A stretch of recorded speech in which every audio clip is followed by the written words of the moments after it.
Assalamualaikum warahmatullahi wabarakatuh. Selamat siang dan salam kenal untuk semua teman-temanku. Baik, di sini saya ingin sedikit memaparkan materi dari tugas mata kuliah Hukum Pemerintahan Daerah yang dengan judul Asas-asas Pemerintahan Daerah.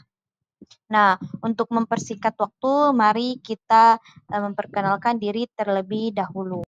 Namun sebelum itu, kita perkenalan terlebih dahulu, yang dimana saya sebagai pemateri yaitu Ersa Tangkelangi dengan NIM 23030200058, Program Studi Hukum Tata Negara, Fakultas Syariah UIN Palopo, yang mana dosen mata kuliah saya kali ini yaitu Ibu Rizka Amelia Armin, MSI.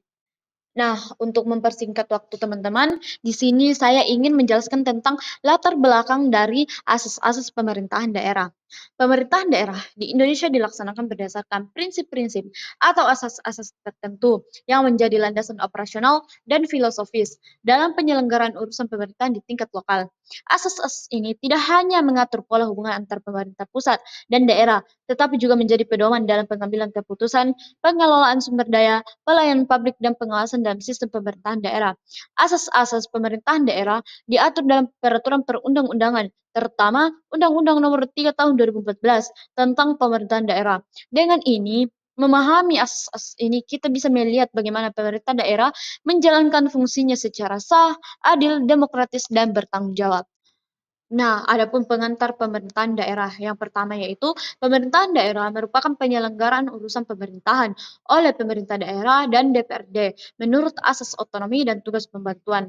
Tujuan utamanya yaitu yang pertama memberikan pelayanan, meningkatkan kesejahteraan masyarakat dan menciptakan pemerintahan yang efisien serta demokratis. Adapun landasan hukumnya yaitu Undang-Undang 1945 Pasal 18 serta Undang-Undang Nomor 23 Tahun 2014 tentang pemerintahan daerah. Nah, pengertian asas pemerintahan.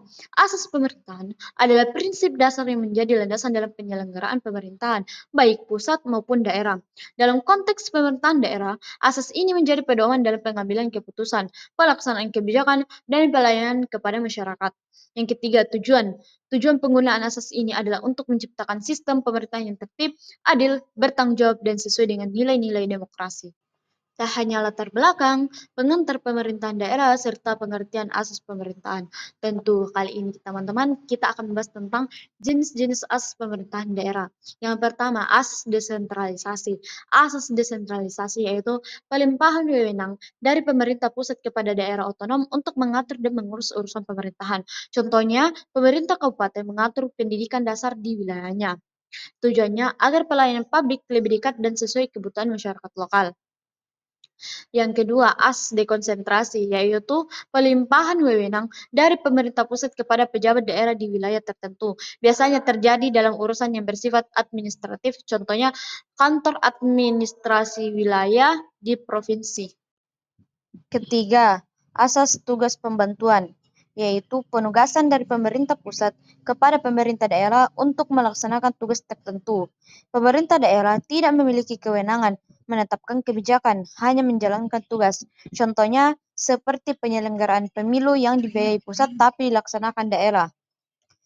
Keempat, asas otonomi daerah, yaitu hak, wewenang, dan kewajiban daerah untuk mengatur urusan rumah tangganya sendiri berdasarkan potensi, aspirasi, dan kebutuhan lokal, mendorong partisipasi masyarakat dan efisiensi birokrasi.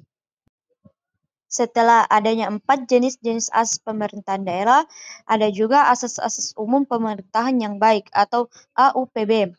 Pemerintah daerah juga harus menetapkan asas-asas umum pemerintahan yang baik, yang meliputi yang pertama, kepastian hukum, kedua, tertib penyelenggaraan negara, yang ketiga, kepentingan umum, yang keempat, keterbukaan, yang kelima, proporsionalitas, yang keenam, akuntabilitas, yang ketujuh, efektivitas dan efisiensi. Nah, ternyata ada juga dampak dari penerapan asas pemerintahan, yaitu yang pertama, peningkatan kualitas pelayanan publik. Kebutuhan lokal lebih diperhatikan. Yang kedua, kemandirian daerah. Daerah mampu mengelola potensi sendiri secara efisien. Yang ketiga, pemerataan pembangunan, mengurangi ketimpangan antara wilayah. Yang keempat, transparansi dan partisipasi masyarakat, yaitu untuk menciptakan pemerintahan yang demokratis. Namun juga perlu pengawasan agar tidak terjadi penyalahgunaan wewenang oleh pejabat daerah. Nah, kesimpulan dari materi asas-asas pemerintahan daerah yaitu yang pertama, pemerintahan daerah diselenggarakan berdasarkan asas desentralisasi, dekonsentrasi, dan tugas pembantuan. Yang kedua, asas ini bertujuan untuk mendekatkan pelayanan publik kepada masyarakat dan menciptakan tata kelola pemerintahan yang efektif dan efisien. Yang ketiga, penerapan asas-asas umum pemerintahan yang baik penting untuk mewujudkan pemerintahan daerah yang bersih, transparan, dan akuntabel. Yang keempat, keseimbangan antara kebebasan daerah dan pengawasan pusat harus dijaga agar tidak terjadi konflik dan penyalahgunaan kekuasaan.